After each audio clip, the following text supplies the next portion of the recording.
Introduce our chief guest of the morning, I wanted to check up with you what normally happens if you feel that you've got a very prized piece of jewelry and you feel as if it's losing its shine or that luster is going out.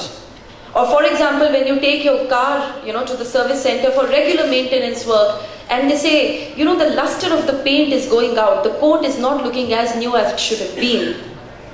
Things start to appear and feel jaded with time. So what is the normal thing that we do in order to bring back the luster? The most common practice. I've opened it to the house. Any guesses? You do it all the time back home with the smallest things, even with your brass and silver back home. What do we do? Sir, who said that? You polish. How do you polish? You rub it. You rub and polish. It is so easy to rub and polish a car. It is far more easier to rub and polish a ring. It is very difficult to rub and polish a jaded mind. And that is why the only way that you can rub and polish a jaded mind and bring the luster back in your thoughts, in your imagination, in your practices, is by listening to people who are knowledgeable, who've had the wisdom, and who are the ones, they are not only policy makers, they are the ideators, they are the ones that envision, bring in the idea. It's very easy for anybody else to put the pieces together and complete the puzzle. The real mastery lies in envisaging the puzzle. And that is why I would like to introduce our guest. Henry Ford, who is known as the father of the modern car. Henry Ford once said that if money is your hope for independence, you will never have it. The only real security that a man will have in this world is a reserve of knowledge, experience, and ability. And there are very rare people that you get to hear who leave you refreshed and rejuvenated with their knowledge, ability, and experience. And one such icon is Dr. Bhaskar Chatterjee, the Director General and CEO of Indian Institute of Corporate Affairs for Government of India, IAS retired. Everybody, please put your hands together as I invite him on the stage for a chief guest address.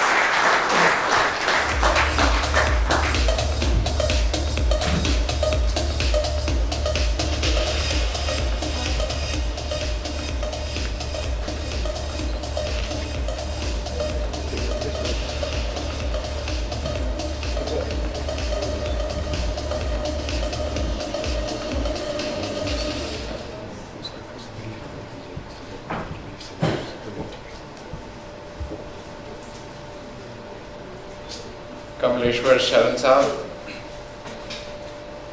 my very dear and revered friend Mr. Dubey, distinguished delegates, ladies and gentlemen.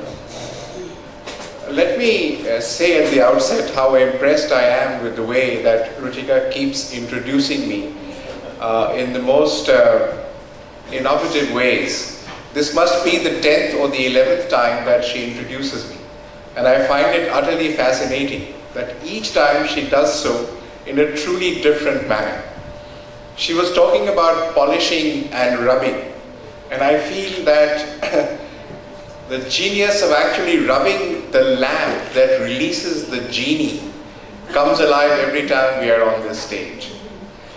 Let me, at the very outset, thank Greentech, an organization that is growing with each passing day, for giving me the opportunity to be here this morning and to be able to say a few words at the start of this second day of this conference.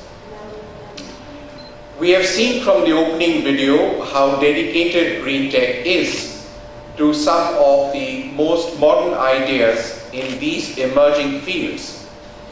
And whereas they are doing regular conferences on green issues, on environment issues, on HR issues, on CSR issues, they have consistently held this particular brand of looking at safety at the workplace. And that's the reason why we are here at this conference, to try and put our minds together over this very, very important aspect of our industrial scenario. We saw also from that video why it is that this aspect is so important. One of the principal reasons, of course, that the workplace itself is so dynamic and so completely changing that it's hard to keep pace with what new risks or new threats that are emerging on the horizon. When you visit a particular workplace as an outsider, you are utterly fascinated by the way it has changed. Over the last 3 or 4 visits that I have made to the Maruti factory, for example, the first one beginning when it was almost entirely Japanese run in the middle 80s, to one that I made hardly about 10 or 12 days ago. The way cars are made are so completely different. Same factory producing cars, not producing jets or rockets or FMCG or anything. They're still producing cars. Much of the production of Maruti is still small cars. And yet the way the workplace has changed is amazing. But because technology advances, the way we do things change. The unseen threats that lurk behind those changes are often not properly estimated. Those who bring about those changes are often completely unaware of the dangers that lurk behind those changes. Every time you bring a little change to the production process, you very often do not estimate what is the risk factor that you also bring in. Is there a greater chance of accident? Is there a greater chance of gas leak? Is there a greater chance of a fire hazard? The production engineer, the designer, often doesn't see things that way because the brief given to him or her is about that particular aspect of the production process. Who sees the lurking danger? Who anticipates what this might lead to? Who, not in hindsight, but in foresight, predicts that this might happen? If you look at your own workplaces, you would need to answer that question, is there a person?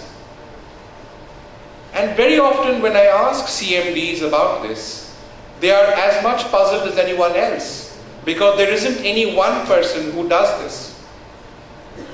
Somebody says the industrial engineer, somebody says the designer, somebody says the process maker. And yet the fact is that very often we are exposed to unseen, unknown, unanticipated threats.